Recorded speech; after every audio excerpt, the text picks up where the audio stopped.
Hey guys, today I am doing a little bit different video than usual.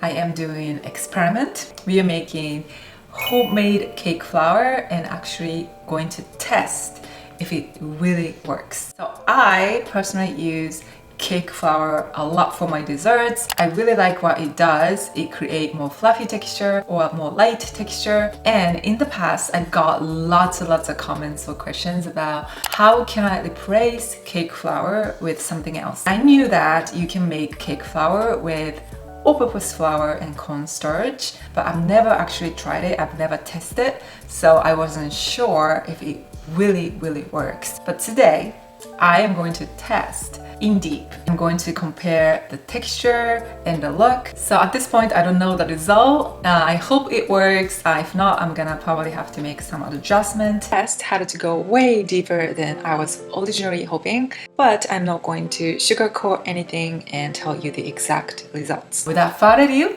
let's get started. First, to compare with others, I am baking a sponge with store-bought cake flour. I am using my genoise sponge cake recipe. Check out the link in description to check the tutorial. I am baking one 6-inch cake today using 65 grams of cake flour.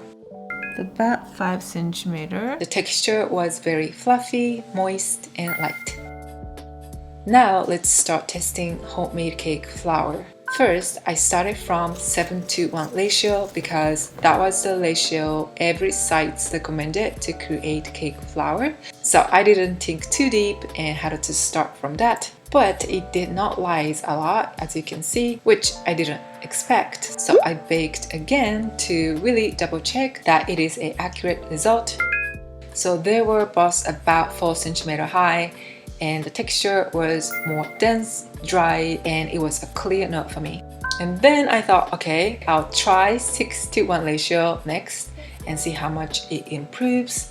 And it did rise more, but still shorter than the regular one. And the texture was better than the first one, but still more dense and dry than the regular sponge.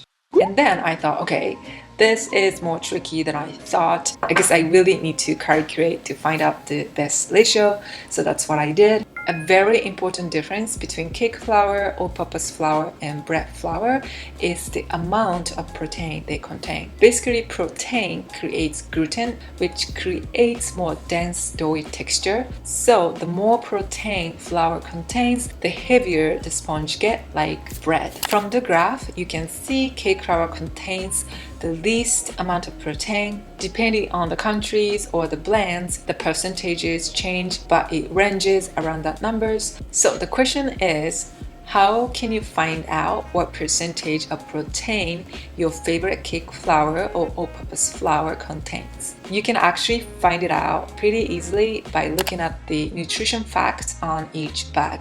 I'll share more detailed calculation later, but by doing the math, I could find out that my store-bought cake flour contains 7.4% of protein and my all-purpose flour contains 10% of protein.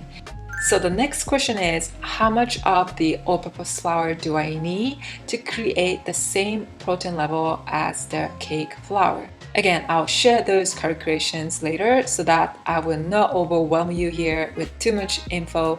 But after the math, I found out I need 48 grams of all-purpose flour and 17 grams of cornstarch to create 65 grams of homemade cake flour with 7.4% protein, which is the same level as the store-bought cake flour. So that's what I tested next. So this was 4.5 centimeters, which is a bit shorter than the regular sponge cake, but not a major difference. And I tasted a huge improvement with the texture. It was more fluffy and lighter than others, but the regular sponge was still a bit better.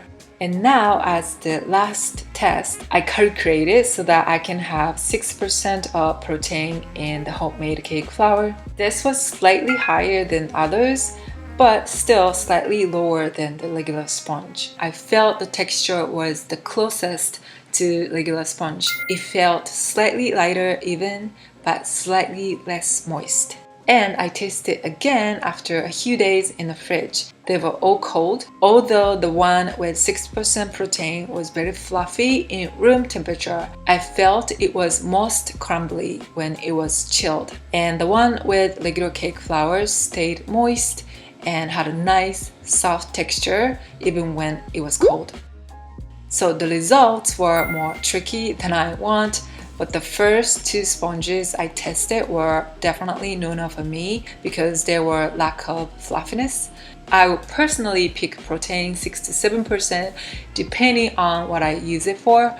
If I don't need to chill the sponge, I would do 6%, but if I need to chill, I might do 6.5 or 7%. So that would be the best homemade cake flour using all-purpose flour and cornstarch. But being really honest with you, the store-bought cake flour still wins, especially with the softness and moisture level even when it's chilled. After all, wheat and corn are completely different plants, or food I should say. Even with the same protein level, I cannot make them exact same, but my journey to perfect homemade cake flour continues, and I will definitely share on this channel if I ever made a better one than this using different ingredients. So now I will share how you can calculate to find out the exact amount of your all-purpose flour and cornstarch for your homemade cake flour. First, check the bags of your favorite cake flour and all-purpose flour. I know a lot of you don't have cake flour,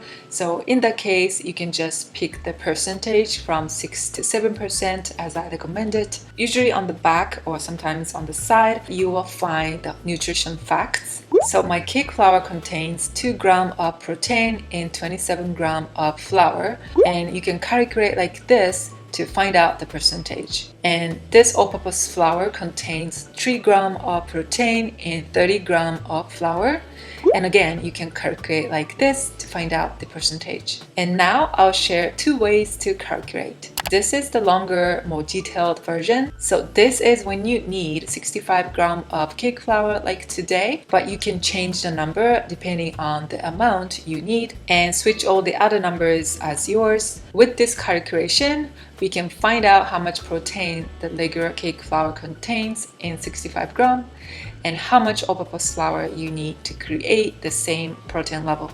And this one is more simple, easier calculation. You can find out the gap of protein level between your cake flour and all-purpose flour first.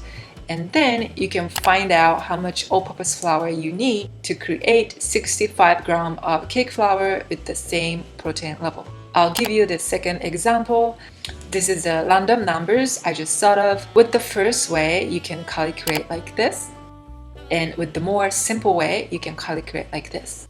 I was really hoping that I can give you guys a clear-cut answer by saying, okay, so just add 3-to-1 ratio, for example, but that would be a lie and it's not completely accurate. I cannot share with ratio because really depending on the protein level of your all-purpose flour or cake flour, that ratio really fluctuates. So I had to dig deep like this. Now I test it with cookies. I tested with those 3 and compare with the one with regular cake flour, and the result was very interesting to me.